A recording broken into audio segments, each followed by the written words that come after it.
আসসালামু আলাইকুম।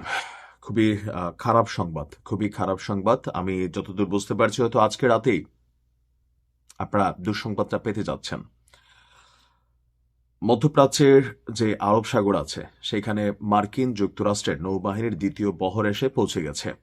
এর পাশাপাশি আরো বেশ কিছু যুদ্ধজাহাজ এবং কি বিমানবাহী যে রণতরী, ডেস্ট্রয়ার, ক্যারিয়ার, ফ্রিগেটার আরো যেগুলো আছে সেগুলোর ব্যাপক উপস্থিতি, এমনকি স্পেশাল একটা চৌকস একটা বাহিনীকে মুভমেন্ট করিয়েছে মার্কিন যুক্তরাষ্ট্র। আর এর মধ্যেই খবর হচ্ছে যে আপনার আমাদের ইরানের ভাই বোনেরা রাতের বেলা ঘুমোতে পারতেছে না।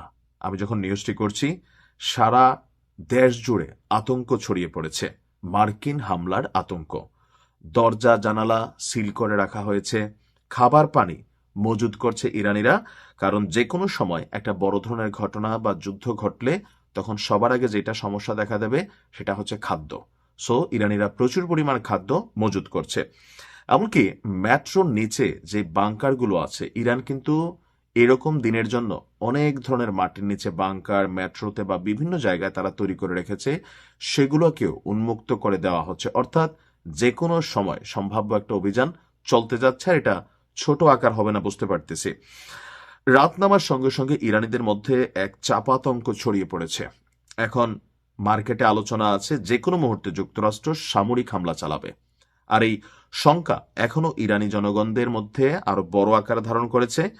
নিজেদের জানালাগুলো তারা শক্তভাবে বন্ধ করে দিচ্ছেন, প্রয়োজনীয় খাবার এবং পানীয় তারা মজুত করছেন। ইরানের জনগণ বলছে যে অপেক্ষা করছিলাম কখন আঘাতটা আসবে, সকাল পর্যন্ত ঘুমোতে পারছি না, বারবার জেগে উঠছি, বিস্ফোরণের কোনো শব্দ শুনি কিনি না। সেটাই কান পেতে শুনছিলাম। রাতে কি হয় দেখা যাক। আপনাদের খেয়াল থাকা দুইটা যখন বিস্ফোরণের ঘটনা ঘটছে দুইটা বড় শহরে, মানুষের মধ্যে আতঙ্ক কিন্তু ছড়িয়ে পড়েছে, যদিও এ নিয়ে নানান বক্তব্য আপনার এখানে সামনে আসছে। তো অনেকে বলছেন যে মানুষের আচরণ দেখে মনে হচ্ছে সবাই মানসিক ভারসাম্য হারাচ্ছে। ওরা ভাবছে যুক্তরাষ্ট্র হামলা করলে সব ঠিক হয়ে যাবে। ইসলামিক রিপাবলিক অর্থাৎ বর্তমান সরকার বিরোধী যারা আছেন তারা বলছে যে মানুষ হতাশ হয়ে পড়ছে। তারা এখন মনে করছে কেউ কেউ যে আমেরিকার এই অভিযান জরুরি।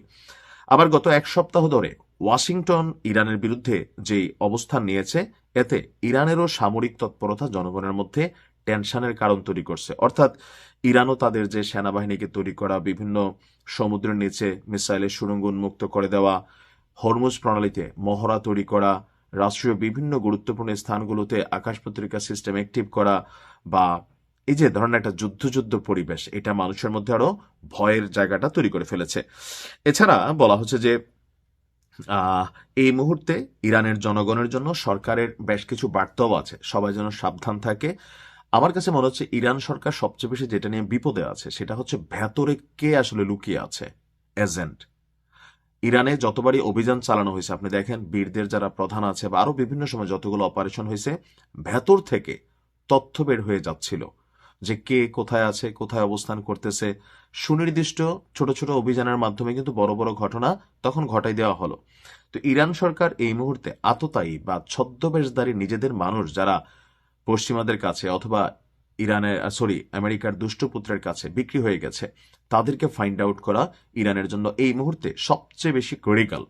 কার যে বিশ্বাস করবে, কারে করবে না। তবে যতদূর জানি সর্বোচ্চ নেতা সহ, প্রেসিডেন্ট সহ বেশ কিছু গুরুত্বপূর্ণ ব্যক্তিবর্গ যারা, তাদেরকে নিরাপদ জায়গায় লুকিয়ে রাখা হয়েছে, এমনকি তাদের তথ্য বিশেষ টিম ছাড়া বাকিদের কারোর কাছে নেই। আল্লাহ ইরানকে হেফাজত করুক। আসসালামু আলাইকুম।